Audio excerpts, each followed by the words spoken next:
Hello दोस्तों। देखिए, physics के पहले चैप्टर में जितने भी इम्पोर्टेंट न्यूमेरिकल बोर्ड एग्जाम में मालूम किए गए हैं जिस जिस प्रकार के, मैं आपको इस वीडियो में कराने वाला हूँ। तो देखिए, पहला न्यूमेरिकल है विद्युत क्षेत्र ई बराबर 3 i cap plus 4j cap Newton प्रति कूलाम एक तल के पृष्ठ के क्षेत्रफल 1 = 10 i मीटर स्क्वायर से गुजरता है। विद्युत फ्लक्स का मान ज्ञात करना है। ऐसा ही एक सवाल और है ये। इसमें तल के समांतर या लंबवत बता रखा है। सिमिलर सवाल सही है। तो इस प्रकार के सवाल बोर्ड में काफ़ी बार मालूम किए गए हैं। साथ ही साथ जैसे एक नाभिक के बारे में बताया गया है, इसमें कितने कूलाम आवेश होंगे। और देखिए, इस चैप्टर से क्या टो बल आघूर्ण और द्विध्रुव की स्थिति ऊर्जा कैसे ज्ञात करते हैं। साथ ही साथ हम देखिए पहला न्यूमेरिकल करते हैं। इस प्रकार के सवाल वेरी इंपॉर्टेंट है। आप बस इसी प्रकार के सवाल तैयार कर लें अच्छे से। देखिए, पहला सवाल क्या क्या रखा है। सॉल्यूशन नंबर 1 कि विद्युत क्षेत्र ई दे रखा हमको कितना 3i + 4j और न्यूटन प्रति कूलाम। सही है। साथ ही साथ क्षेत्रफल भी दे रखा है 10i मीटर स्क्वायर। हमको निकालना क्या है, विद्युत फ्लक्स। और विद्युत फ्लक्स फाई बराबर हम जानते हैं, फाई बराबर E.A। सही है। देखिए, ई की जगह पे ई की वैल्यू को इनपुट करेंगे तो 3i + 4j और इंटू 10i।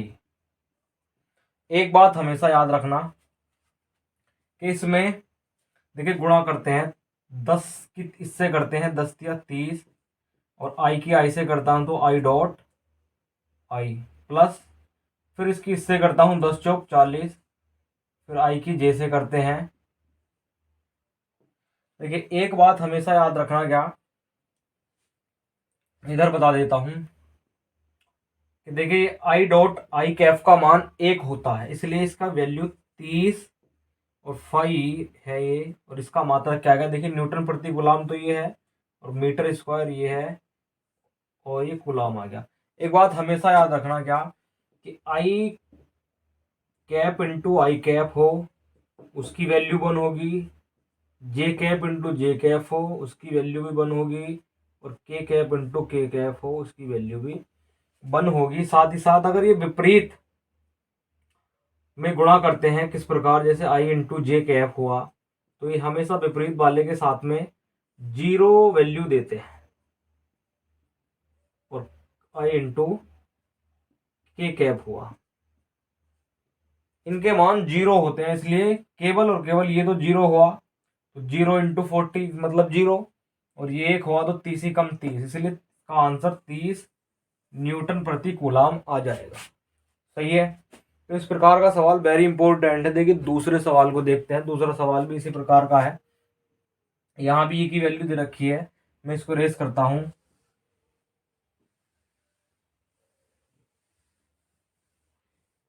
देखिए, फिर से देखें, ई बराबर कितना दे रखा हमको 1.2 आई कैप प्लस 1.6 जे कैप और ये न्यूटन प्रति कूलाम में है। साथ ही साथ देखिए हमसे क्या कहा गया है, बाई जेड तल के समांतर है क्या क्षेत्रफल। देखिए, जब भी हमें तल के समांतर वाला सवाल मैंने इसीलिए लिखा है, दो सवाल एक जैसे, क्योंकि अगर समांतर में मिलता है तो देखिए जो भी हमें दे रखा है, यानी कि तल में क्या होते हैं एक्स वाई जेड ये, और यदि दो हमें दे रखे तो इसका मतलब वो तीसरे वाले की वैल्यू के साथ में आएगा। किस प्रकार, देखिए ए बराबर कितना दे रखा है 0.2 मीटर स्क्वायर, लेकिन बाई जेड तल के समांतर है तो इसका मतलब एक्स अक्ष होगा और एक्स अक्ष पे एक किस प्रकार से ये तल इस प्रकार से बनाया जाता है, ये एक्स ये बाई और ये जेड। सही है। यानी कि एक्स और वाई के समांतर इस पे आई कैप आता है, ये जे कैप को प्रदर्शित करता है और ये के कैप को। यानी कि अगर जे और के समांतर है तो समांतर में बचता कौन है, सिर्फ आई वाला एक्स अक्ष। सही है, इसीलिए यहाँ आई कैप का प्रयोग किया गया है। मुझको फिर से विद्युत फ्लक्स को फाइंड करना था, इसलिए मैंने इसके लिए क्या करा, ई डॉट ए का फॉर्मूला लगाया है। तो देखिए यहाँ ए डॉट ए मतलब 1.2 आई कैप और प्लस 1.6 जे कैप। सही है, इसको रेस करता हूं और इनटू में 0.2 आई कैप। सही है, फिर से गुणा करते हैं, इसकी इससे गुणा और फिर इसकी भी इसी से गुणा। तो देखिए कितना आएगा, 12 दूनी 24 हुआ ये। और पॉइंट देखें कितने अंक बाद है, एक अंक ये है पॉइंट का, एक अंक ये है, कुल मिला के कितने अंक हुए, 2 अंक। तो एक और एक 2, और देखिए आई की आई कैप से गुणा और बीच में प्लस है, और 16 दूनी 32, फिर से 2 अंक पॉइंट के हैं इसलिए 0.32, और आई कैप की जे कैप से। मैं पहले सवाल में बता चुका हूं कि इसकी वैल्यू 0 और इसकी वैल्यू 1 होती है, इसलिए ये मान तो 0 हुआ। तो उत्तर में हमारे पास में कितना आ गया, फाई ई बराबर 0.24 और न्यूटन मीटर स्क्वायर प्रति कूलम। यानी कि इससे इतना विद्युत फ्लक्स गुजरेगा। तो इस प्रकार के सवाल काफी बार मालूम किए गए हैं। साथ ही साथ देखिए अब तीसरे सवाल की ओर बढ़ते हैं, को रेस करता हूं मैं।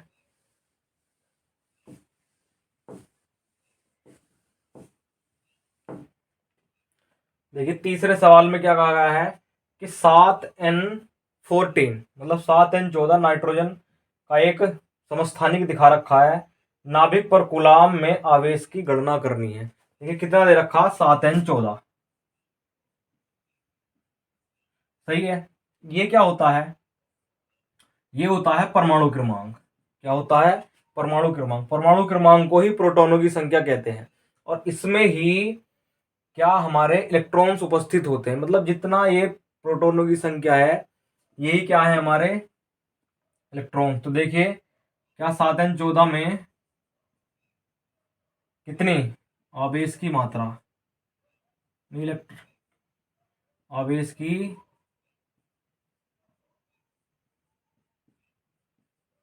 मात्रा कितनी आ जाएगी, 7 इंटू, चूंकि इलेक्ट्रॉन है ये तो 7 इंटू ई के बराबर, मतलब जितने ये दिखा रखे हैं हमको इतने ही इसमें इलेक्ट्रॉन्स उपस्थित होंगे जितना इसका प्रोटॉनों की संख्या दिखाई गई है। तो देखिए ई की वैल्यू हम जानते हैं, एक इलेक्ट्रॉन पे चार्ज कितना होता है, 1.6 गुणा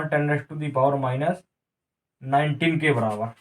सही है, और ये इसका मात्रक क्या होता है, कूलाम। 7 की गुणा करते हैं तो 7 छंग 16 सत्ते 112 हुआ, और गुणा 10⁻⁻19 हुआ। ये कितने अंक बाद पॉइंट है, एक अंक बाद, तो एक अंक बाद हमने यहाँ लगा दिया, मतलब 11.2 गुणा 10⁻⁻19 कूलाम। चाहे तो आप एक अंक और इधर ला सकते हैं, एक अंक इधर आएगा तो ये एक पावर और कम हो जाएगी, क्योंकि ये निगेटिव पावर है, नीचे आने के बाद पॉजिटिव होगी। तो एक एक 10 आएगा यहाँ, तो एक अंक और पॉइंट बाई और सक जाएगा, तो 1.12 गुणा 10⁻⁻18 कूलाम। यानी कि इसमें जो है 7n14 में इतने आवेश की मात्रा होगी। सही है, कितने, इतनी 1.12 गुणा 10⁻⁻18। सही है, अगला सवाल देखें।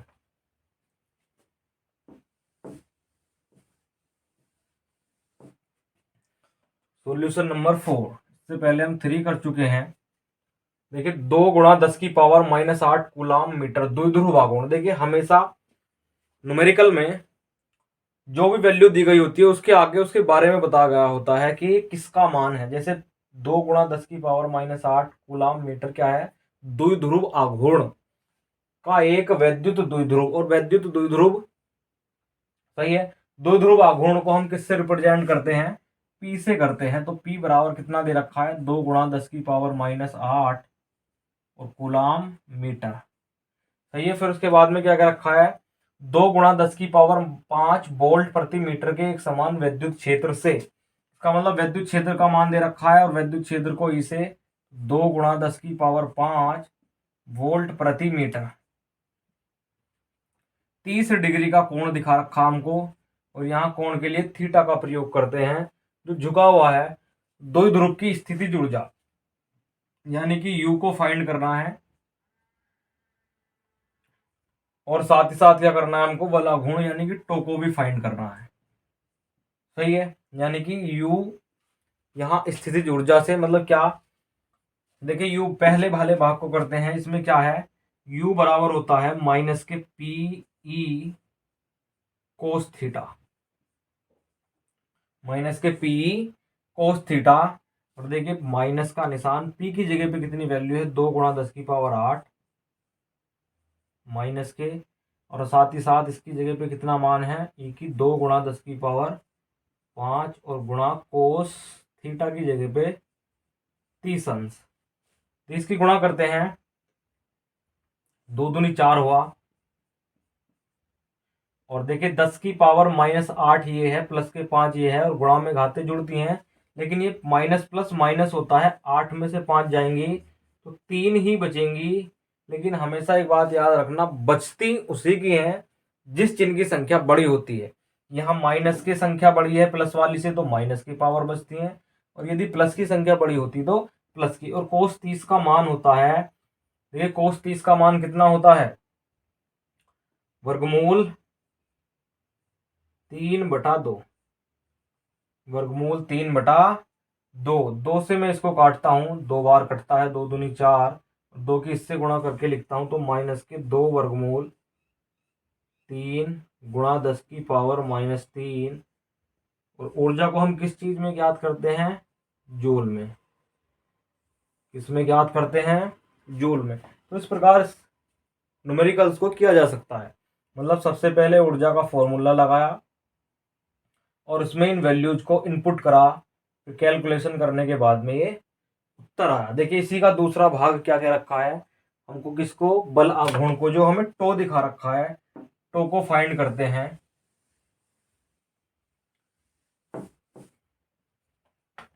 टो को फाइंड कर देंगे, टो बराबर होता है P sine theta, PE sine theta. देखिए P की जगह पे फिर से कितना है, 2 गुणा 10⁻⁻8 कूलाम मीटर, और E की जगह पे है 2 गुणा 10⁵ और साइन 30। सही है, 30 डिग्री दे रखा थीटा की जगह पे हमको। 2 दूनी फिर से 4 गुणा 10⁻³ आया, और साइन 30 का मान 1/2 होता है। मतलब क्या, साइन 30 बराबर 1/2, और वहां कोस 30 बराबर होता है, जो पिछले वैल्यूज में हम निकाल चुके हैं, वर्गमूल 3/2। यहां से देखिए 2 से फिर से ये कटता है, 2 दूनी 4, तो बचता कितना हमारे पास में, 2 गुणा 10⁻³ सही है। और ये टो, और बल आघूर्ण का मात्रक देखे क्या होगा, देखिए कूलाम मीटर, ये वोल्ट प्रति मीटर, मीटर से मीटर कटा, तो क्या बचता हमारे पास में, क्या था, कूलाम मीटर और गुणा वोल्ट प्रति मीटर। तो देखिए मीटर से मीटर कटता है, तो कितना बचता हमारे पास में, वोल्ट कूलाम। हम इसके आधार पर भी लिख सकते हैं, 2 गुणा 10⁻³ कूलाम और वोल्ट। ये हमारे पास में बल आघूर्ण आ गया। तो ये क्वेश्चन नंबर 5 किससे है, एक अनंत लंबाई के एक समान आवेशित सीधे तार का रैखिक आवेश घनत्व 10 गुणा 10⁻⁻8 कूलाम प्रति मीटर है। तार से 2 सेंटीमीटर दूर उत्पन्न विद्युत क्षेत्र की गणना करनी है। मतलब गॉस के नियम का जो हमने पहला अनुप्रयोग करा है, एक समान आवेशित अनंत लंबाई का एक चालक तार, जिसके चारों ओर एक बेलनाकार पृष्ठ बनाया था, गॉसियन पृष्ठ, उसके कारण जो विद्युत क्षेत्र आता है उसको फाइंड करना है। सही है, देखिए क्या दे रखा, सॉल्यूशन नंबर 5 करते हैं हम। एक अनंत लंबाई का रैखिक आवेश घनत्व दे रखा, जिसको हम लैम्डा से रिप्रेजेंट करते हैं, और ये दे रखा 10 गुणा 10⁻⁻8 कूलाम प्रति मीटर।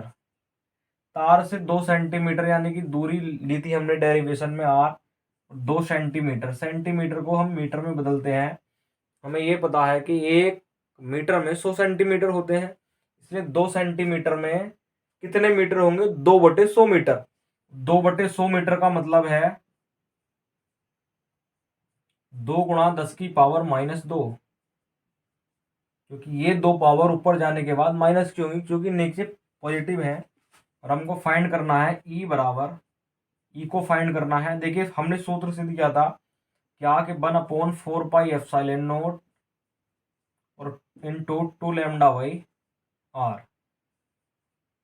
सही है, 2λ/r। हमें विद्युत क्षेत्र की तीव्रता ज्ञात करनी है। देखिए इसका मैथमेटिकल मान होता है 9 गुणा 10⁻9 और 2 इंटू में लैम्डा का मान अभी दे रखा हमें 10 गुणा 10⁻⁻8 और आर की वैल्यू भी हमको दी गई है 2 गुणा 10⁻²। सही है, 2 से 2 कटता है। देखिए हमारे पास में बचता कितना? फिर ये माइनस की पावर ऊपर जाने के बाद प्लस होंगी। देखिए कितना, 2 ये हैं, 1 ये है, 3 हुई। 3 और 9 कितने हुए? 9 पॉजिटिव 12, और 12 में से 8 गए तो 4 बचती हैं, और 12 प्लस के हैं इसलिए 4 पॉजिटिव ही बचेंगी। सही है, और इसका मात्रक होता है न्यूटन प्रति कूलम। सही है। उसके बाद में देखिए अगला छठा सवाल दे रखा हमें एक प्लेट्स दी गई है, उसके 2 बिंदुओं पर हमने क्या करना है? विद्युत क्षेत्र की तीव्रता को फाइंड करना है। क्योंकि देखिए प्लेट्स हमें दी गई है, इस बिंदु पी पर भी ज्ञात करना, बिंदु क्यू पर भी। हम ये एक डेरिवेशन कर चुके हैं, यदि आपने वीडियो नहीं देखी तो वीडियो पॉज कर लेना। देखिए बिंदु पी पर, चूंकि ये प्लेट्स के अंदर है, ये सिरा पॉजिटिव है, ये सिरा निगेटिव है। सही है, यानी कि प्लेट्स के अंदर क्या होता है, जो इन प्लेट्स के कारण अलग अलग विद्युत क्षेत्र उत्पन्न होंगे। तो बिंदु पी पर देखिए मान लीजिए मैं मानता हूं कि E1 की दिशा भी इधर को होगी और E2 की दिशा भी इधर ही होगी, आंतरिक प्लेट्स के कारण। क्योंकि ये बिंदु बाहर है प्लेट के, तो इसमें क्या है, E1 और E2 की दिशा एक दूसरे के विपरीत होगी, यानी कि E2 इधर और E1 उधर। यहाँ देखिए बिंदु P पर कितना आया? छठा सॉल्यूशन देखे, बिंदु P पर विद्युत क्षेत्र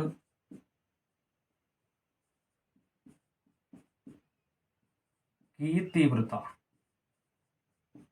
देखिए हम डेरिवेशन कर चुके हैं एक समांतर प्लेट्स के कारण कितनी तीव्रता निकलती है। तो इसको मैं पहले वाले को EP के लिए लिख दिया, क्योंकि बिंदु P पर है, तो इसलिए क्योंकि एक प्लेट्स के कारण हम निकाल चुके हैं σ/2ε0। अब ये 2 प्लेट्स हैं, दोनों के लिए जुड़ेंगी, क्योंकि एक ही दिशा में है इसलिए पॉजिटिव हुई। सही है, इसका एलसीएम भी 2ε0 आया, तो इस ऊपर की वैल्यू को ऐसे ही जोड़ दिया जाता है, इसलिए कितना आएगा 2σ/2ε0।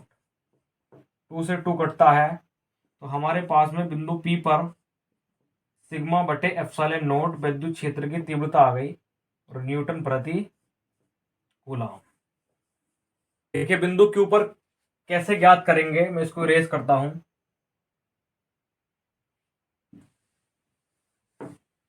तो यहाँ बिंदु P की जगह पे बिंदु Q लिख दूंगा मैं। तो बिंदु Q पर विद्युत क्षेत्र की तीव्रता, इसके लिए EQ को फाइंड कर लिया मैंने। क्या? देखिए एक जो है विपरीत दिशा में है, देखिए σ/2ε0, और विपरीत के लिए σ/2ε0। ये दोनों एक दूसरे से कट जाएंगे प्लस माइनस के, इसलिए बिंदु Q पर विद्युत क्षेत्र की तीव्रता 0 होगी। तो मैंने इस प्रकार के सवाल जितने भी कराए हैं, मतलब 6 सवाल हैं, 6 ही 5 तरीकों पे आधारित हैं। आप इस प्रकार के सवाल कीजिए, ये अति महत्वपूर्ण क्वेश्चन है। ऐसे सवाल हर बार पहले चैप्टर से बोर्ड एग्जाम में मालूम किए जा रहे हैं। सही है।